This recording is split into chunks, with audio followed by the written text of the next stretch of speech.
J'ouvre tout de suite notre second débat. Vous le savez, on le choisit le plus souvent possible, volontairement décalé de l'actualité du jour. Il est consacré ce soir à la santé des femmes. Notre médecine est-elle sexiste? C'est la question que je vais poser à mes invités dans un instant. Mais d'abord, un premier constat. Les maladies cardiovasculaires, elles représentent la première cause de mortalité chez les femmes. Mais leurs symptômes sont différents de ceux des hommes, ce qui conduit à des erreurs de diagnostic. Reportage à Soissons dans l'Aisne.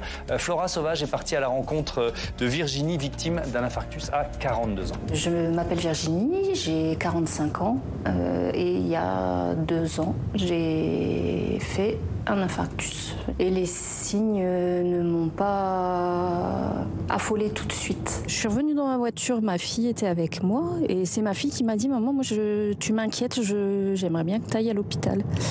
Donc j'étais pas forcément trop d'accord pour y aller. Du coup, elle a insisté un peu et je suis allée aux urgences de l'hôpital de Soissons.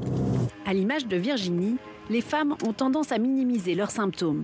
Et ces symptômes s'expriment parfois différemment chez la gente féminine. Les maladies cardiovasculaires représentent la première cause de mortalité devant le cancer du sein. Quand je suis arrivée à l'hôpital, j'étais pas non plus inquiète que ça. Et j'aurais pas pensé que ça pouvait être ça. J'ai senti une douleur, quelque chose de très très supportable.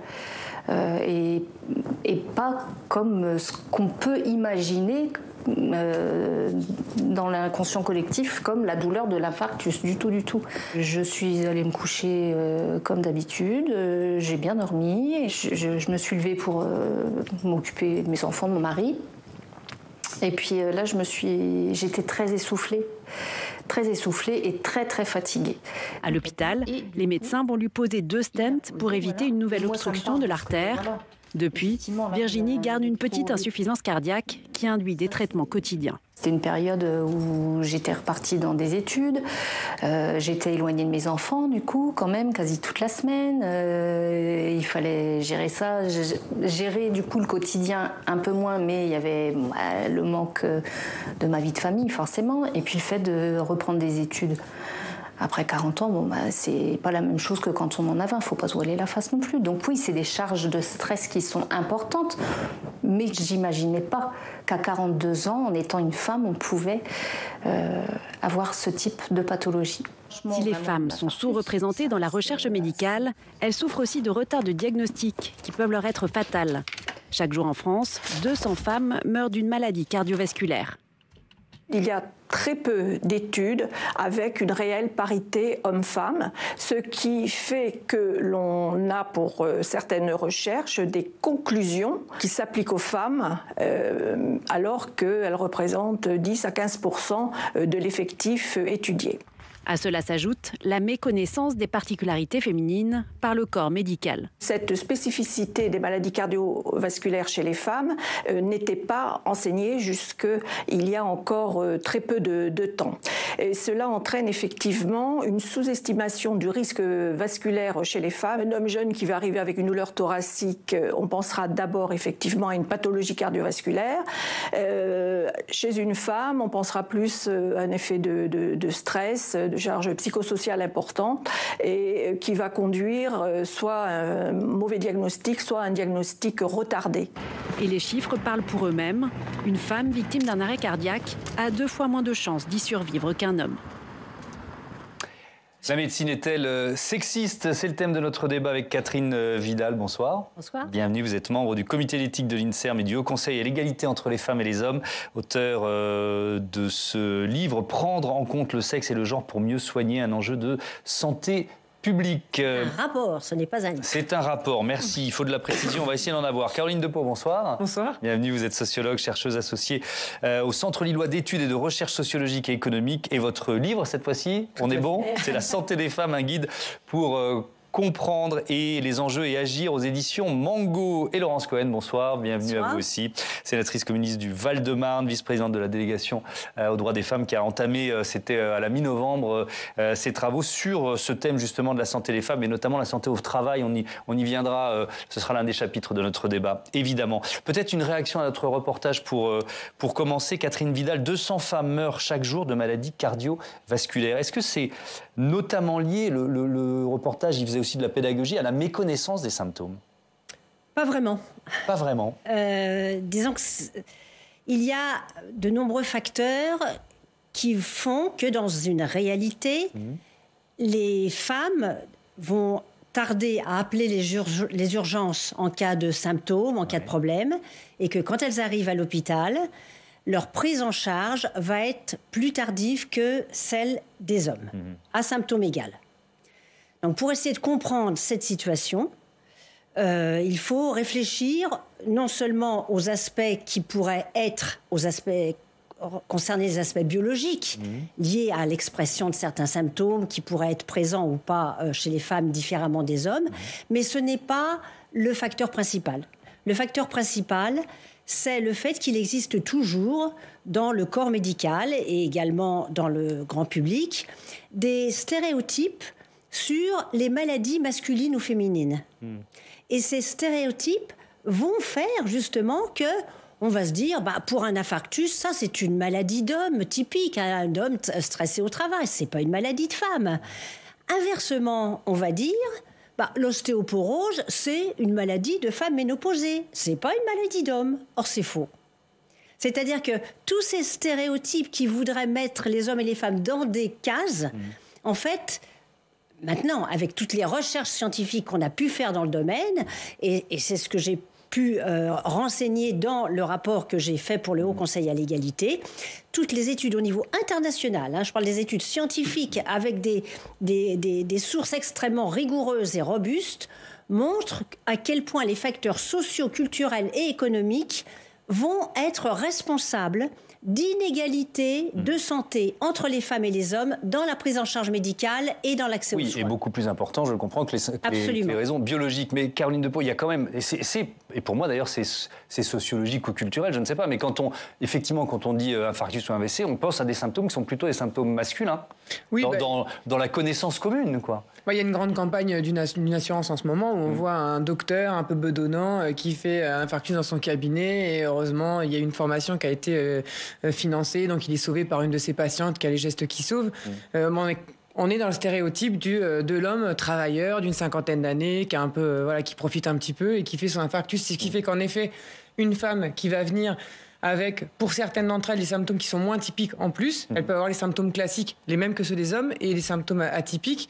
Quand elle va arriver, si les soignants n'ont pas travaillé un peu sur leurs propres stéréotypes et leurs images, on va avoir tendance à dire c'est une mère de famille, elle a un travail important, elle a une charge mentale qui est importante. Du coup, la dame en témoignait bien, elle disait j'ai senti une grande fatigue. On lui dit madame, c'est psychologique, allez vous reposer, allez voir un psychologue. Et puis en fait, elle est en train de faire un infarctus. C'est ça la perte de chance. Et le temps qu'on perd, la perte de chance, c'est très important. C'est ça la perte de chance. Et on la retrouve aussi à la récidive. C'est-à-dire qu'une fois que vous avez fait un infarctus, c'est déjà pas sympa. Mais en plus, normalement, vous êtes suivi particulièrement parce que vous êtes à risque sur la période suivante. On retrouve cette même perte de chance sur la période suivante où on va à nouveau avoir tendance à minimiser ce qui va revenir et avoir tendance à minimiser quand elles vont revenir pour des suspicions de récidive. Ouais. Laurence Cohen, la santé des femmes, est-ce que c'est pas finalement, alors c'est peut-être en train de changer, mais une sorte d'angle mort des politiques de santé publique depuis des décennies et pourrait même presque dire plus, quoi. Oui, alors ce qui a été souligné, c'est qu'effectivement les choses quand même évoluent et changent et qu'il y a une prise de conscience, qu'il y a effectivement des travaux importants au niveau international et que petit à petit, il y a d'ailleurs un certain nombre de pays qui sont depuis longtemps sur ces questions. Je pense aux pays de l'Europe du Nord, aux États-Unis, au Canada. On est plutôt en retard, nous ? Oui, on est plutôt en retard et c'est pour ça qu'à la délégation aux droits des femmes, on a décidé de travailler sur ce sujet. Plus spécifiquement aussi sur la santé des femmes au travail, mais on voit bien, on a commencé les auditions et nous allons rendre un rapport en mai-juin. C'est comme toujours au niveau de la délégation aux droits des femmes, des participations de chaque groupe politique au Sénat. Donc c'est une grande richesse, on travaille ensemble et on arrive à produire donc non seulement des constats qui sont importants parce que ce sont des rapports parlementaires, mais aussi des recommandations et on s'appuie évidemment sur les acteurs et les actrices qui ont déjà un bagage et qui nous aident par leur éclairage. Et on fera un zoom dans ce débat sur la question de la santé au travail. Je voudrais rester encore un tout petit peu sur la question des des AVC avec cette campagne d'information qui a été lancée en l'occurrence par un assureur. On revoit ce film, il dure une 50aine de secondes. Il est très intéressant, regardez. Allez, réveille-toi, mon cœur. Maman, encore ça. Je te garde à l'hôpital aujourd'hui. Allez, debout, mon cœur. Coucou, mon grand. Qu'est-ce qui se passe? Oui, je vais la chercher à l'école, il n'y a pas de souci. D'accord, mon cœur, je m'en occupe. Ça va aller, mon cœur, je sais. T'as mal aux dents. T'es courageux. T'es courageux, mon cœur. Hein?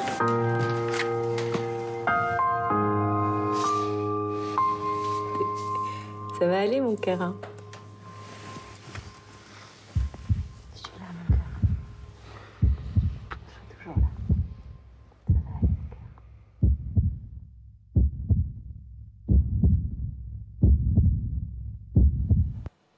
81% des femmes font passer la santé de leurs proches avant la leur. Moi, c'est ce chiffre qui me frappe dans ce film, dans ce clip. Catherine Vidal, ça rejoint ce que vous disiez tout à l'heure. C'est-à-dire que les inégalités de santé, elles sont d'abord sociétales, culturelles, économiques. On en parlera évidemment un peu plus tard. C'est ça le plus important ? Oui, il est important dans ces questions de faire la distinction entre différences de santé qui sont liées à des facteurs biologiques, hein, au niveau génétique, hormonal, des organes reproducteurs. Bon, évidemment, c'est les différences de santé entre les femmes et les hommes. Et il y a la notion d'inégalité de santé. Dans les inégalités de santé, c'est là qu'interviennent les facteurs sociaux, culturels et économiques pour lesquels la notion de genre joue un rôle prépondérant. La notion de genre, ça veut dire d'une part tous les stéréotypes liés aux maladies soi-disant purement masculines ou purement féminines, mais il y a aussi la réalité de la vie sociale et économique. Et en particulier, les situations de précarité économique dont les femmes sont les premières victimes, ça va entraîner un renoncement aux soins et une mauvaise hygiène de vie. Mais je vous interromps, pardon. Dramatique. Je reprends notre titre. Est-ce que notre médecine est sexiste? Est-ce que vous employez ce terme? Non, on ne peut pas parler de médecine sexiste. La médecine n'est pas plus sexiste que n'importe quel domaine qu'on peut croiser dans le champ social.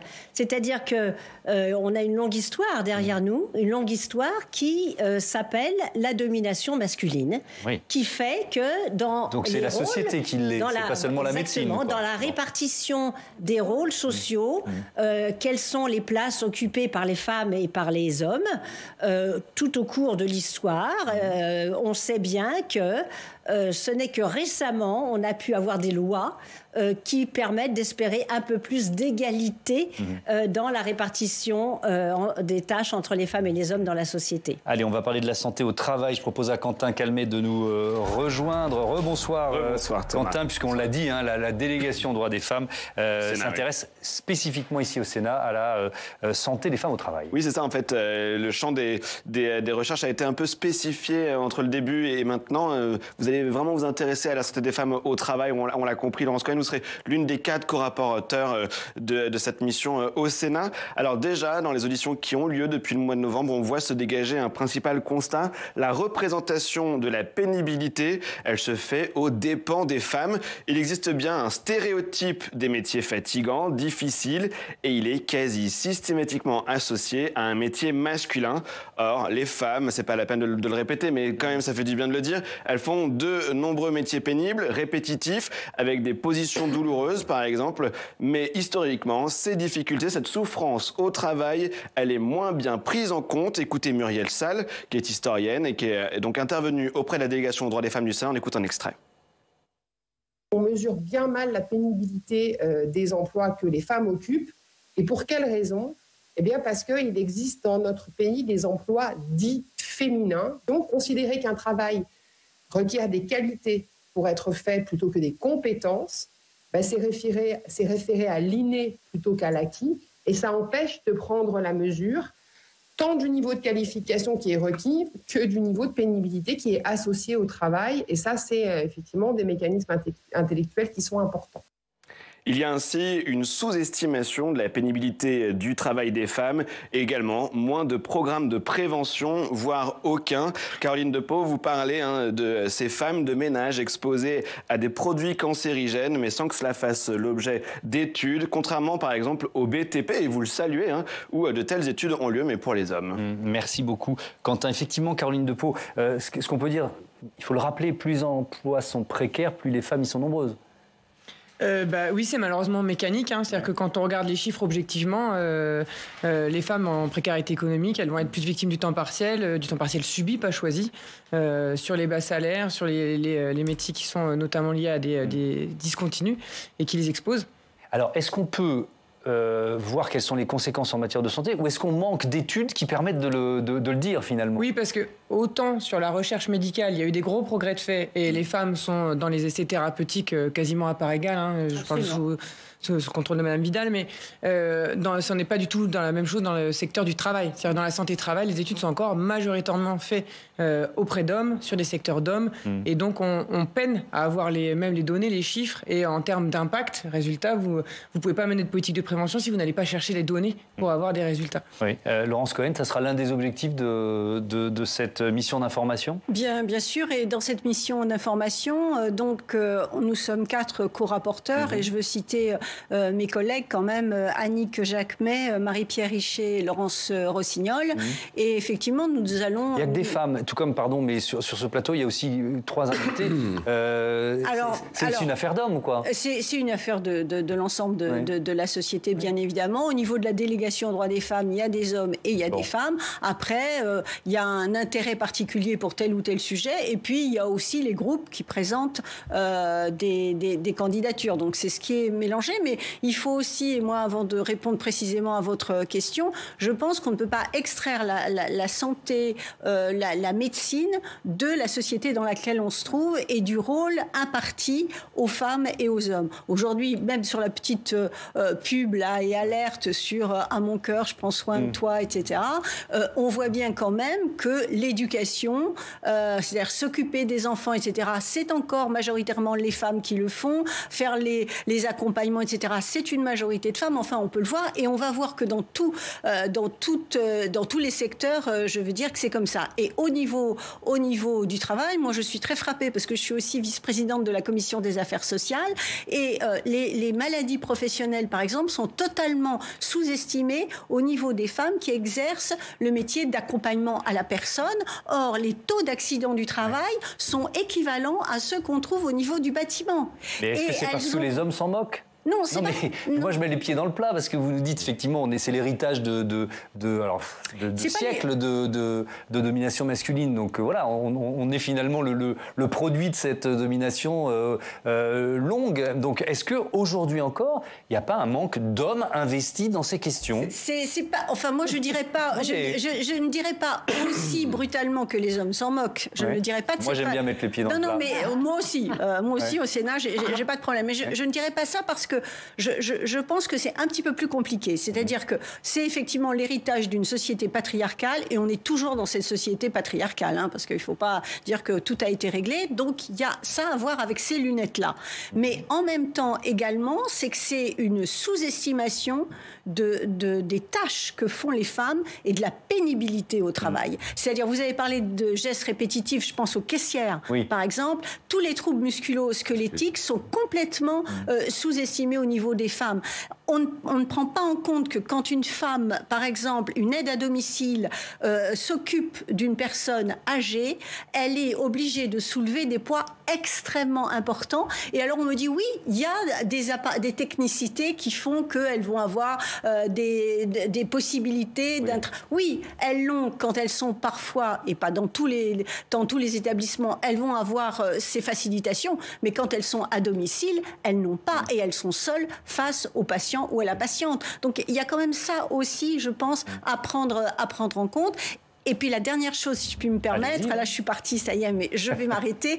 mais je pense aussi que dans les métiers que je cite, accompagnement à la personne, aide à domicile, etc., on considère que, bien sûr, c'est un métier, mais quand même, il n'y a pas besoin de beaucoup de qualifications, parce que les femmes sont naturellement patientes et elles s'occupent naturellement des enfants, de l'éducation et de l'accompagnement à la personne. Donc ça joue aussi pour reconnaître ce qu'elles font réellement. Alors Mathieu, vous vouliez intervenir et je vous donne la parole. Je suis frappé par ce que vous dites sur les troubles musculo-squelettiques qui ne sont pas reconnus pour les caissières, parce que ce sont des femmes. Vous voulez dire que si c'était des caissiers, ou quand c'est des caissiers, on les sous-estime pas, et quand c'est des femmes, c'est sous-estimé. Moi, je pensais que pour le coup, c'est un truc qui avait été documenté et renseigné, non ? Non, c'est la reconnaissance en tant que maladie professionnelle. Dans les grilles... Les caissières ne sont pas reconnues, le métier de porter des packs d'eau comme ça, c'est pas...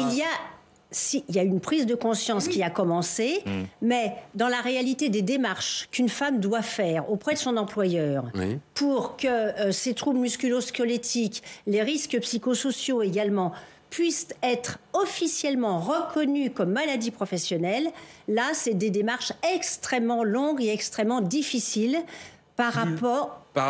Du fait que c'est une femme. Du fait de ces catégories professionnelles. Parce que ces catégories majoritairement professionnelles, occupées par des femmes. Voilà, elles ne sont pas dans les grilles classiques des maladies professionnelles. Et je voudrais quand même ajouter un point très important dans la recherche. Justement, une équipe de l'INSERM a montré récemment que le travail de nuit augmente de 26% les risques de cancer du sein. Donc, vous voyez, c'est des choses aussi qui sont tangibles. Il y a non seulement l'aspect des conditions de travail sur lesquelles il faut être extrêmement vigilant, mais il y a des recherches qui sont faites justement également concernant le dépistage du cancer du poumon dans des circonstances de maladie professionnelle. Là, il y a également des lacunes énormes. Si on pense au métier de nettoyage, avec tous ces agents cancérogènes dans tous les produits et autres, il y a vraiment des lacunes dans la reconnaissance de ces maladies sur les lieux de travail. Alors, il y a un paradoxe quand même, Caroline Depaux, c'est autour de l'espérance de vie. L'espérance de vie des femmes est supérieure à celle des hommes. Donc, les derniers chiffres datent de 2019, 85,6 ans pour les femmes, 79,7 pour les hommes. C'est un chiffre en trompe-l'œil. Comment vous expliquez ce qui nous peut apparaître à première vue comme un paradoxe ? Oui, c'est exactement ça. Au début, on se dit pourquoi on s'occupe de la santé des femmes. Finalement, elles vivent toutes plus vieilles que les hommes. Pourquoi le sujet, c'est finalement pas la santé des hommes et la santé des femmes ?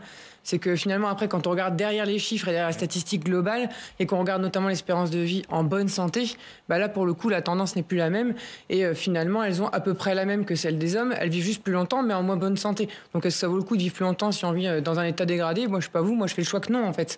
Donc, c'est l'arbre qui cache la forêt. Et après, quand on regarde, finalement, elles sont en plus mauvaise condition de vie, bien avant les hommes, leurs conditions de vie, la charge mentale qui est avec, leurs conditions de vie font qu'elles sont dégradées bien plus plutôt que celle des hommes. Et pour revenir juste sur est-ce que c'est une affaire d'homme ou une affaire de femme, je voulais de toute façon vous entendre là-dessus. Parce que moi, mon champ de recherche, c'est pas la santé des femmes, c'est les inégalités sociales de santé. Voilà. Et pour vous donner, moi, je suis effarée de voir qu'en effet, depuis qu'on travaille sur la santé des femmes, je ne traite qu'avec des femmes. J'adore les femmes, je les trouve sympas, on est toutes mobilisées, on travaille bien. Mais quand je travaille autour du handicap, autour d'autres, j'ai pas que des personnes handicapées en face de moi. Pourquoi pour les femmes, ce serait une affaire de femmes en fait. Et donc c'est quoi ? C'est une forme de désintérêt des hommes ? En effet, pour moi, ça veut dire que pour l'instant, on est peut-être aussi sur une mesure cosmétique de dire on va leur faire plaisir, on va s'occuper des femmes, on va les mettre sur le devant de la scène et on n'a peut-être pas encore décidé de complètement bouger le système. Parce que s'occuper de la santé des femmes, c'est s'occuper du système dans son ensemble. Et donc ça veut dire comment on s'occupe de l'équité et pas de l'égalité, parce que les hommes, ils sont aussi victimes de discrimination et que aussi liées à leurs stéréotypes aussi. Et après, il faut aussi penser à ceux qui sont, pour le coup, transgenres et sur d'autres identités qui peuvent leur poser aussi des soucis parce qu'au niveau des statistiques, eux, ils sont complètement absents. Florence Cohen. Pour donner un peu matière à notre débat, il faut quand même aussi comprendre, par exemple, quand les femmes se battent pour l'amélioration de leurs conditions de travail, en fait, elles se battent pour l'ensemble des travailleurs et des travailleuses. Je vais donner un exemple très précis, les facteurs. À l'époque, les facteurs avaient donc des musettes qui étaient extrêmement lourdes et c'était aussi enfin quand même l'illustration d'une virilité. L'homme fort, c'est celui qui porte, et donc voilà. Sauf que les conséquences pour les hommes étaient qu'il y avait des conséquences par rapport au dos, par rapport au squelette, etc., etc. Mais ils n'allaient pas revendiquer que les musettes étaient trop lourdes. À partir du moment où les femmes sont entrées dans cette profession et qu'elles ont revendiqué effectivement le fait d'avoir des musettes moins lourdes ou éventuellement d'avoir des chariots, etc., ça n'a pas été seulement pour elles, ça a été pour l'ensemble des facteurs. Et on a vu une amélioration pour tout le monde. Donc cette réflexion, elle ne profite pas seulement aux femmes, elle profite à l'ensemble de la société. Et c'est pour ça que c'est très très important et que ça illustre en même temps la place qu'on accorde aux femmes dans notre société à tous les niveaux. Alors, il y a plusieurs chiffres que je voudrais vous communiquer pour faire avancer notre débat. Sur les effets indésirables, les femmes ont 2 fois plus de risques de développer des effets indésirables aux médicaments que les hommes. Et alors, vous avez dit quelque chose tout à l'heure sur les tests, donc je vais vous donner moi ce que j'ai trouvé dans le rapport de la Haute Autorité de Santé en 2021. Est-ce que c'est lié aux tests? Lors des tests sur les animaux, les médicaments sont testés à 75% sur des mâles, et lors des essais cliniques, les médicaments sont testés à 67% sur des hommes. Alors, vous disiez que c'était plus tout à fait vrai. Donc voilà, ce sont des chiffres qui datent de plusieurs dizaines d'années. Mais non, là j'ai rapport de la Haute Autorité de Santé 2021, donc ils prennent des chiffres qui sont vieux. Je dirais qu'il y a des grandes chances. On peut dire les choses. Bon, ok, voilà. donc ça s'est amélioré.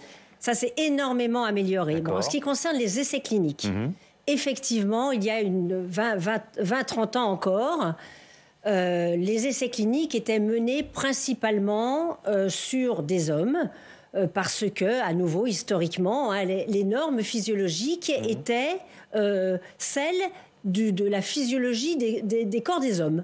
Et alors que les femmes étaient considérées comme des êtres toujours un petit peu souffreteux, avec leurs problèmes d'hormones, avec cette fragilité physique, également fragilité morale. Et donc, les critères de la médecine étaient basés, les normes étaient basées sur le corps des hommes. Bon, ça a beaucoup évolué, évidemment.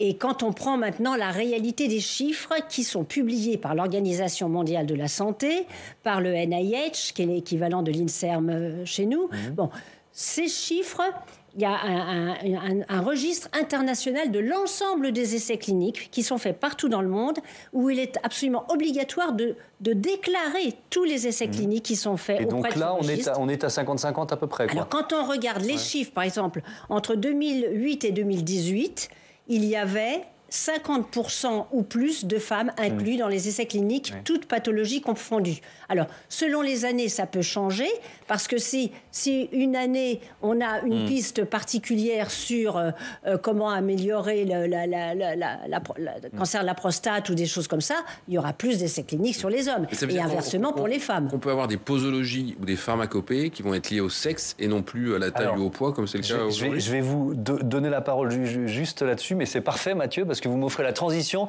pour écouter Geneviève Couraud, ancienne membre du Haut Conseil à l'égalité. Elle était dans une interview à l'INSERM, justement sur cette question des médicaments, des posologies. Elle prend l'exemple du Doliprane. Pour tout adulte, quel qu'il soit, la posologie est la même. Vous pouvez, pour le Doliprane 1000, prendre 4 comprimés par jour. Très bien. 4 comprimés par jour, ça me concerne 1m60, 54 kg, mais ça concerne aussi mon petit-fils, 16 ans, 1m95, 70 kg. Quand je le regarde et que je me regarde, je me dis que les médicaments ingérés, ils ne doivent pas faire le même trajet. Ça ne doit pas être tout à fait la même chose qui se passe. Non seulement pour des questions de taille, de poids, mais aussi de sexe. La répartition entre les muscles, le squelette, les hormones, par exemple, n'est évidemment pas la même. Alors Catherine Vidal, donc vous nous dites les tests, ça s'est amélioré, mais les essais cliniques. Les essais cliniques, pardon. Mais est-ce que effectivement sur la posologie, finalement l'adaptation des médicaments, ça suit? Alors disons que sur le plan de la pharmacologie, les médecins sont suffisamment bien formés pour savoir que selon la masse corporelle, selon l'âge, eh bien, les doses doivent être ajustées. Enfin, c'est une évidence. Ah oui, mais alors, pardon, mais sur l'exemple du Doliprane, c'est de l'automédication, on va chercher tout seul, etc. c'est pas selon le sexe. Encore une fois, c'est un individu qui fait 50 kilos face à un individu qui fait 80 kilos. Mais le sexe en tant que tel... Je vais vous donner un exemple récent de 3 personnes qui avaient des âges, des poids, des sexes différents et qui ont fait exactement la même posologie à base de Doliprane. Oui, mais ça, ils en prenaient le même nombre par jour. Là, ça, c'est l'automédication. Donc ça veut dire qu'il y a un souci d'information. Ah, bien sûr qu'il y a un souci d'information. Mais ça, on est dans un cadre de l'automédication. Quand un professionnel de santé fait ses prescriptions, c'est quelqu'un qui a un bagage, qui a fait des études et qui sait très bien comment ajuster les doses. Enfin, c'est vraiment le b.a.-ba de la médecine. On va parler maintenant d'endométriose, puisque dans ces inégalités de santé, il y a aussi la question des maladies spécifiquement féminines. Alors je vous propose un témoignage sur ce thème, recueilli par nos partenaires de Loopsider, comédienne et réalisatrice Lola Bessis, qui, comme des dizaines, et encore je minimise, de milliers d'autres femmes, a été baladée d'un médecin à l'autre, faute de diagnostic. Ce qui m'handicape le plus, c'est le bas du dos, quasiment les fesses, enfin ça peut être le haut des fesses, le sacrum, toute cette région-là, c'est un peu diffus, parfois il y a des points précis. Les souvenirs vraiment présents que j'ai des douleurs, c'est vers 17-18 ans, où ça m'empêchait vraiment de dormir. Enfin toute ma vie, mon adolescence, j'ai vécu avec des douleurs au dos, mais on mettait ça sur le compte des cartables trop lourds, des livres à transporter. Et en fait, à partir d'un certain moment, je dormais plus, j'avais des stratagèmes, j'avais besoin de quelque chose de dur sous moi, donc parfois je mettais des gros dictionnaires ou des gros bouquins. Parfois, je me mettais à même le sol, juste sur ma couette. Enfin, c'était assez compliqué. J'ai consulté beaucoup de spécialistes. Pendant peut-être 2 ans, j'ai fait des scanners, des IRM, des échographies. J'ai vu toutes sortes de médecins sans trouver vraiment la source. Et c'est vrai qu'après, j'ai perdu espoir. Quand tout le monde vous dit que c'est dans votre tête, vous perdez un peu espoir. Et c'est qu'en 2018, que suite à un rendez-vous avec une nouvelle gynécologue, elle m'a dit franchement, vous avez tous les symptômes, faut que vous refassiez une échographie. Elle m'a envoyée chez un spécialiste de l'endométriose, qui est très rare en fait, donc il m'a fallu 6 mois pour avoir un rendez-vous. Et lui, en 1 minute, même pas, il m'a dit bah oui, évidemment c'est de l'endométriose. C'est un gynécologue qui m'a prescrit la pilule en continu, parce qu'en fait à ce jour c'est le traitement le plus efficace, dans le sens où ça stoppe les règles et donc ça stoppe le développement de la maladie. Caroline Depeau, je ne sais pas si vous avez vu les titres de l'émission, c'était il y a un peu plus d'1 heure, mais on avait donné la parole à une chanteuse qui s'appelle Imani, qui avait participé à une marche pour voilà, et qui dit mais très beau poème sur l'endométriose. Oui, et qui dit mais si ça avait été une maladie d'homme, ça fait bien longtemps que les chercheurs auraient trouvé ou en tout cas progressé. Vous êtes d'accord avec ça? Je suis complètement d'accord avec ça. Je pense que pareil pour l'obésité, je pense que ça touchait un peu plus violemment socialement les hommes. On travaillerait beaucoup plus aussi sur les conséquences de l'obésité, mais parenthèse refermée. Mais sur l'endométriose, c'est un sujet. Après, il y a le plan national qui quand même amène une prise de conscience assez forte. Et donc on voit que qui a été lancé il y a 1 an par le président de la République, c'est ça? Qui fait que les lignes, elles commencent quand même à bouger. Donc on voit qu'il y a une prise en compte de la douleur, parce que finalement le sujet, c'est aussi comment on prend la compte de la douleur et l'expression de la parole des femmes sur ce sujet-là, en fait. Et l'errance thérapeutique, elle est là. C'est qu'à un moment, on finit par trop dire c'est dans la tête, et que, alors qu'elle a des symptômes qui sont, pour le coup, quand elle les énonce, en effet, ça fait pas trop de doute, mais ça veut dire qu'il y a encore des professionnels de santé qui doivent être formés sur cette prise en compte-là, et qu'il y a encore une marge de progrès à faire sur le sujet. Laurence Cohen, je vous redonne la parole juste après. Laurence Cohen. Oui, moi, je veux quand même aussi souligner, parce que ça me paraît aussi très important, c'est qu'on considère aussi que les femmes sont plutôt plus tolérantes, on va dire, à la douleur ou à certaines douleurs. Moi, j'ai été frappée, c'était pas par rapport à la santé, mais c'était par rapport aux tortures. Donc c'est affreux, en disant que finalement les femmes ayant accouché, ayant des douleurs, etc., à l'accouchement, finalement elles supportaient plus. Donc vous voyez, là je prends quelque chose d'extrême, ce sont des tortionnaires, etc. Ça peut mais aussi je veux dire que cette errance thérapeutique dont vous parlez à propos de la maladie. Je dis en tout cas qu'il y a des idées reçues qui sont liées aux stéréotypes de genre, filles et garçons, et qui expliquent un certain nombre de choses. Et puis, il y a effectivement les errances de diagnostic. L'endométriose, c'est frappant. Mais je pense aussi qu'il y a quelque chose qui se développe dans notre société et qui change, c'est que les femmes sont aujourd'hui en mesure de prendre la parole contre les violences les violences sexistes, sexuelles, parce qu'on devrait aussi en parler par rapport à notre sujet, et que du coup, la parole se libérant, elles expriment aussi les choses et elles ne supportent pas quand il y a justement, elles supportent moins ces errances de diagnostic, etc. Parce que on voit que cette progression de cette jeune femme comédienne, etc., elle existe aussi parce qu'il y a eu une évolution au niveau de la société. Donc ça me semble aussi très important. Il faut toujours lier avec les mouvements dans la société, me semble-t-il. Catherine, est-ce que c'est spécifiquement français ce dont on parle là? Pas du tout. Pas seulement sur l'endométriose, hein, mais... Non, ça existe absolument dans tous les pays. Mais je voulais revenir sur l'endométriose, parce qu'il y a deux aspects très importants. L'endométriose fait partie des premières causes d'arrêt de travail. Donc, qu'est-ce que ça veut dire? Si on veut faire progresser un peu la prise de conscience, il faut que les médecins du travail et que aussi les employeurs soient mis au courant de la réalité de cette pathologie. Or, la médecine du travail, comme on le sait, hélas, c'est une discipline sinistrée. Une autre discipline sinistrée, c'est la médecine scolaire. Parce que c'est à l'école, les infirmières, souvent c'est des femmes, qui vont avoir affaire aux adolescentes qui peuvent souffrir d'endométriose. Donc là aussi, il y a un travail de formation qui doit être extrêmement important. Or, ces deux domaines-là, à l'heure actuelle, sont quasiment inexistants et ont perdu de leur importance dans la réalité de la vie, dans l'éducation et dans la vie professionnelle. Mathieu, vous vouliez nous parler d'une personnalité qui devait être un symbole de cette cause de la santé des femmes au sein du gouvernement. Oui, parce que ça devait être un symbole et il s'agit d'un symbole aujourd'hui controversé. Je voulais vous parler de la secrétaire d'État au développement et à la francophonie, Chrysoula Zakharopoulou. Chirurgienne et gynécologue, spécialiste de l'endométriose, on en parlait. Elle voulait d'ailleurs faire de cette maladie chronique une cause nationale et elle a d'ailleurs convaincu Emmanuel Macron d'en faire un enjeu de santé publique en lui remettant un rapport il y a un an.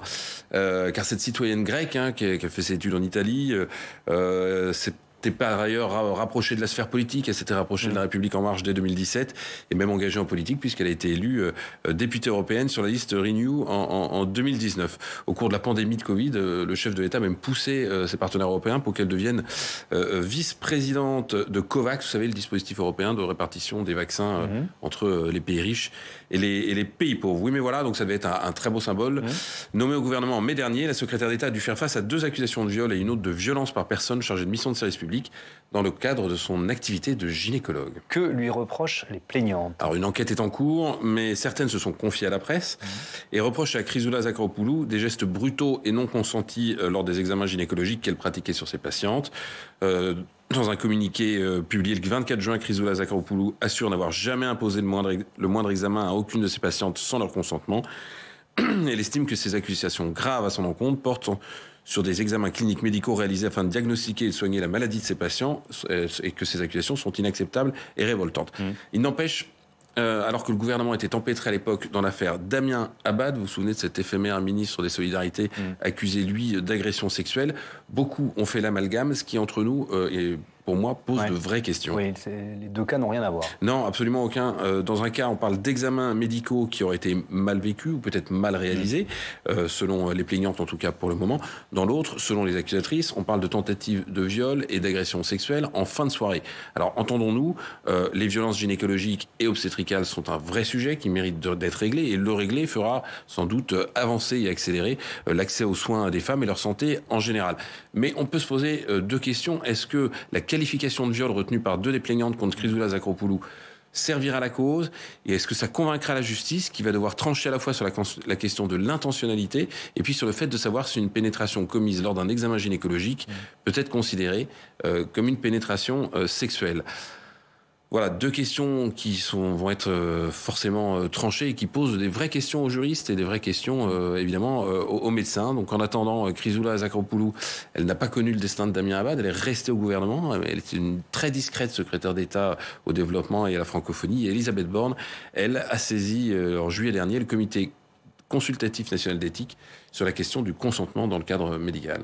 Est-ce que ce terme de viol, je vais vous poser un peu la même question à toutes les 3, vous semble adapté pour qualifier des violences gynécologiques? Est-ce que c'est pas finalement une confusion et que ça ne dessert pas une vraie question qui est la cause des violences gynécologiques. Après, il y a une qualification juridique d'un viol. Si c'en est un, c'en est un. Enfin, je veux dire, un viol, c'est tout acte de pénétration commis par une personne avec...